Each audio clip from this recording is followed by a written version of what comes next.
You know, there's a term that goes around, and the term is all city. I know you're familiar with the term.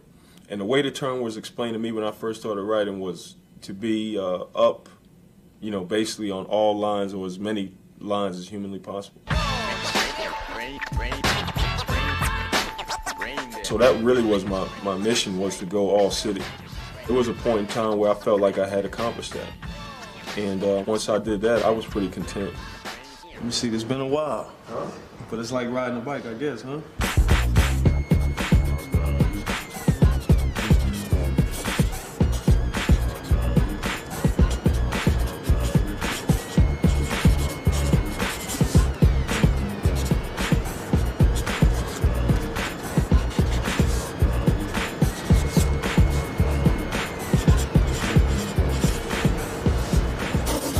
And that was your basic tag there.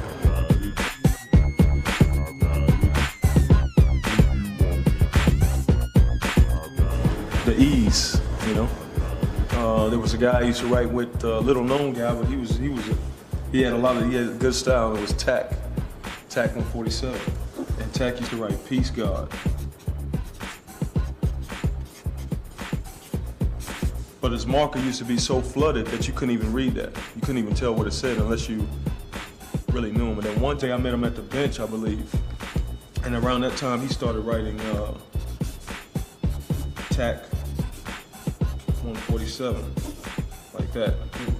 And then after we started writing together, you know, to kind of make us look like, you know, one and the same, I just modified the C, his C, which was basically like this, into my E. Right, so it became like this.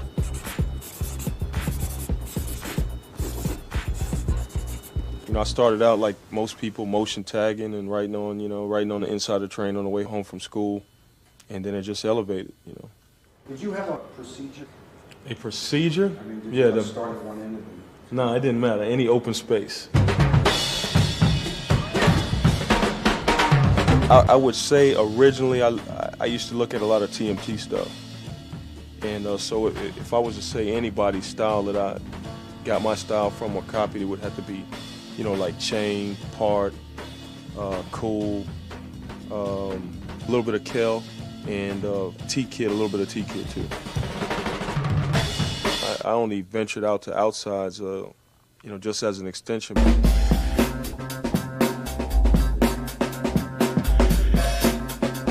During the time that myself and Dez came out, we were really the main ones taking advantage of the 3-yard. Matter of fact, the first night that they painted there, we got raided. And there was, I think there might have been probably about 30 people in the yard at that time.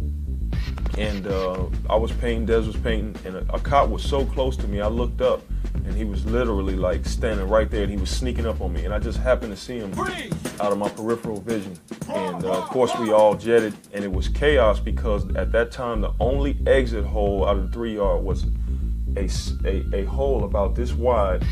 And as a matter of fact, that is when Dez and I became real good friends, because as Dez was climbing through, the cops grabbed his leg, and they were trying to pull him back in, and I pulled him out. Cheerios. And that was the first name I wrote. And then I don't know what I was thinking. Then I had the nerve to throw the Saint on there, you know. And then my friend Mr. Mean, he said, you know, what is that? I said, that's the name I'm gonna use. He said, that shit is corny. You know, you need to change it. And then so I came up with SKEME, and I used to just kind of write it like that. But most good names only have, you know, 5 letters or less. So I broke the C and the H down, and then it became SKEME just like that.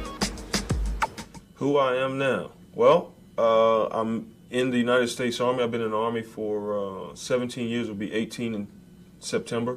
Sergeant Major, which is like the highest enlisted grade in the Army. The Deputy Commandant of the Fort Sill Non-Commissioned Officer Academy. I'm currently living in Oklahoma, which can't wait to get out of there.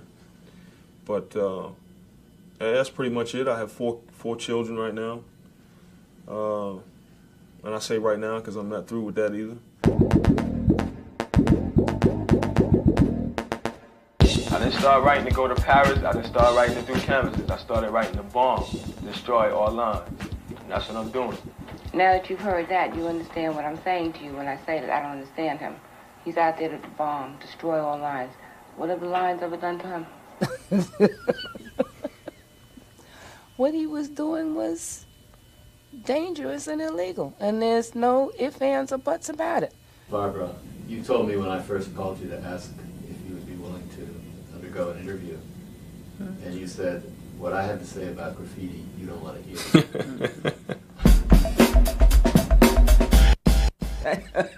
I told you then that basically what you're doing is almost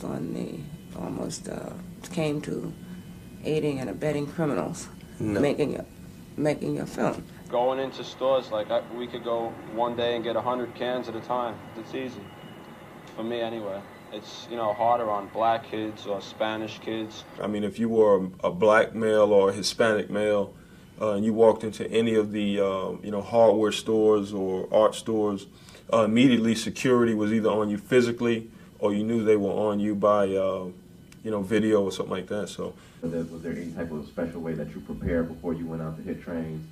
Or no, the only preparation I did was a nickel bag. That's it. The nickel bag might have been one preparation.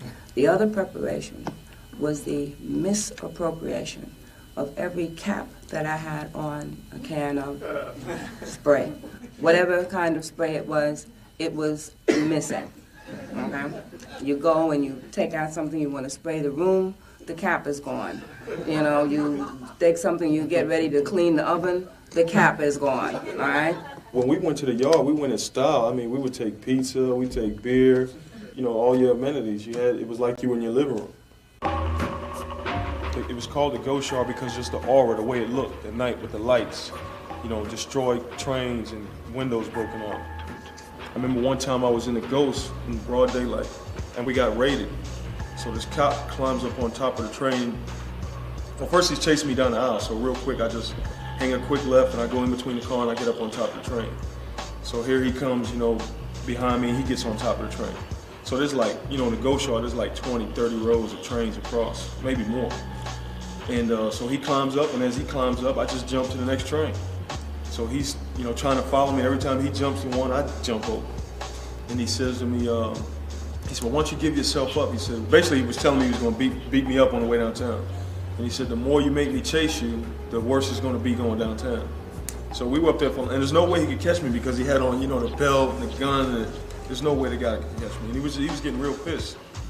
What night is somebody going to hear that a child of theirs is gone? For what? Painting on trains? She's missing the whole point. The fact that it's illegal, that's what makes it graffiti. I'm not his age, okay? I'm not his graffiti painting buddy. I am his mother. They even dress to go to work, okay?